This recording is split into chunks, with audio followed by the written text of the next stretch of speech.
Blazing deals, boundless options. It's Hot Grill Summer at Whole Foods Market from June 14th through July 4th. Fire up the grill with quality cuts at the best prices. We're talking animal welfare certified meat. Check out the sales on bone-in ribeye, beef kebabs, and New York strip steak. Round out your barbecue with plant-based proteins, sliced cheese, soft buns, and all the condiments. Plus, sales on fresh strawberries, peaches, and more. Don't forget the pie either. Get grilling at Whole Foods Market. Terms apply. At Discount Tire, we know your time is valuable. Get 30% shorter average wait time when you buy and book online. Did you know Discount Tire now sells wiper blades? Check out our current deals at discounttire.com or stop in and talk to an associate today. Discount Tire. Let's get you taken care of. This is Optimal Health Daily, episode 2185. How Protein and Fiber Will Change Your Body, Part 2, by Rachel Trotta of racheltrotta.com. And I'm Dr. Neil, your very own personal narrator. Happy Tuesday and welcome back to Optimal Health Daily, where I simply read to you from the best health and fitness blogs for free. I cover fitness, nutrition, stress management, weight management, and more, just like an audiobook, but from a bunch of different authors, and always with permission from the sites, and always with a bit of my commentary at the end. Now, today's post is part 2 from yesterday, so if you're new here or skipping around, I'd recommend listening to yesterday's episode first. That was episode 2184. But if you're all caught up, let's hear part 2 and continue optimizing your life. How Protein and Fiber Will Change Your Body, Part 2, by Rachel Trotta of racheltrotta.com. Let's explore practical ways that you can add more protein and fiber-rich foods to your day. Practical ways to increase intake. The first rule of thumb for protein and fiber is to split up intake fairly evenly throughout the day. Instead of consuming some meals that are huge protein and fiber bombs and then having other meals that are scant sources, I would recommend finding easy ways to increase intake at each meal and snack. Listen to the following 2 lists and think about how you could include at least one food from each list in each meal and snack of your day. Foods that are reliable sources of protein include literally any meat, poultry, or fish. But from a health perspective, unprocessed animal proteins like fish and lean poultry and lean meats are superior choices. Dairy products like Greek yogurt, eggs and egg whites, lentils and beans and related products, edamame and related products, and products that help boost protein intake in meals like bean-based pastas, egg-based wraps, protein pancakes, and so on. Foods that are excellent sources of fiber include oatmeal and other whole grains, chickpeas, kidney beans and other beans and bean products, lentils and products made of lentils, walnuts, chia seeds and other nuts and seeds, pears, apples, and most fruit with skin, strawberries, raspberries and other berries, broccoli, Brussels sprouts and other bulky vegetables, psyllium husks, sweet potato, and also, oddly, avocado. If you can include at least one food from each list into each meal and snack, you'll probably achieve ideal protein and fiber goals without a problem.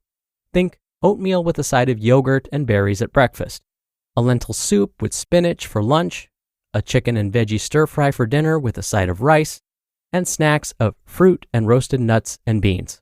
This will cover your bases.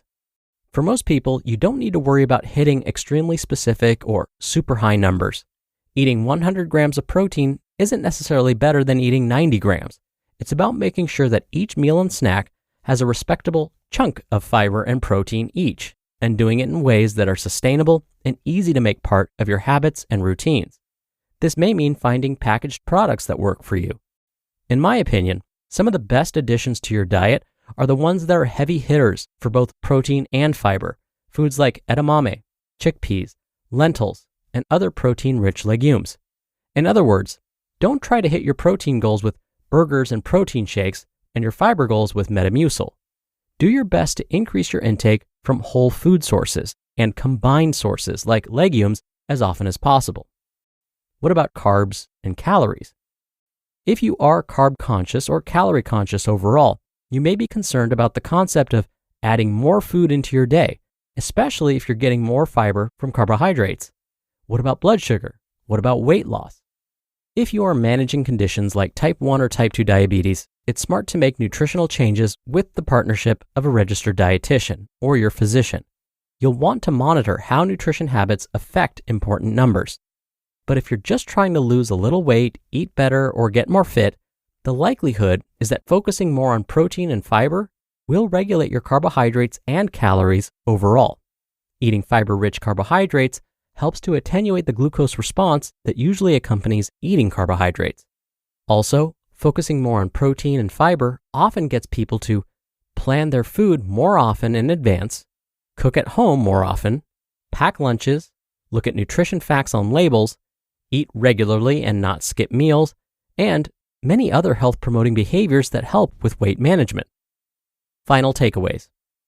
The most helpful way to figure out if you're eating enough protein and fiber is to keep a food log. Just keep it in a notebook or in a document or spreadsheet on your computer. Note when you eat, what you eat, and the total fiber and protein content of the meal, which you can figure out from reading labels or using Google. I would recommend that you aim for 5 to 10 grams of fiber per meal and 20 to 30 grams of protein per meal. After about 5 days, you will have a strong sense if you're consistently hitting targets, if you're way off, or if you're almost there.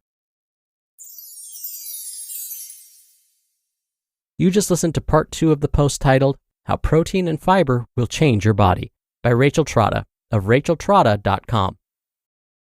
This episode is brought to you by FX's The Bear. The hit series returns with Jeremy Allen White in the Golden Globe-winning role of Carmy. He and the team will transform their family sandwich shop into a next-level spot, all while being forced to come together in new ways as they confront their past and reckon with who they want to be in the future. FX is The Bear, all episodes streaming June 22nd only on Hulu.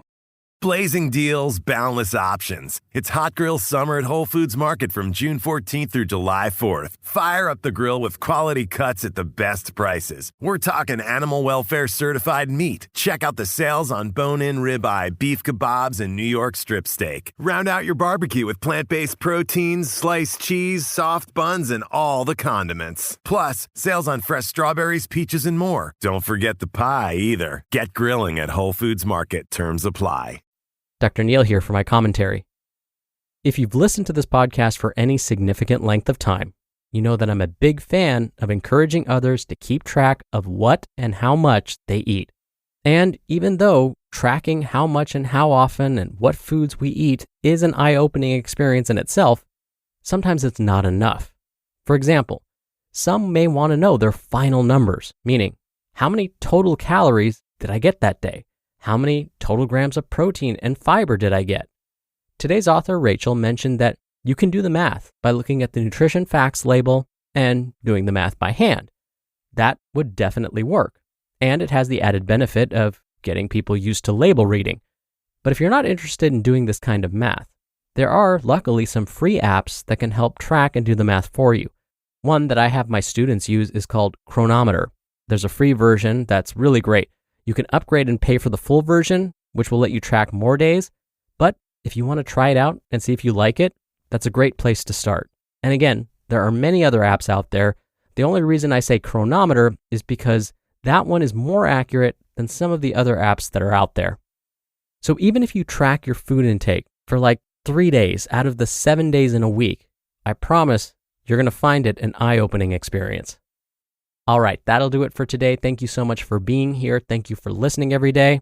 And I'll see you back here tomorrow where your optimal life awaits.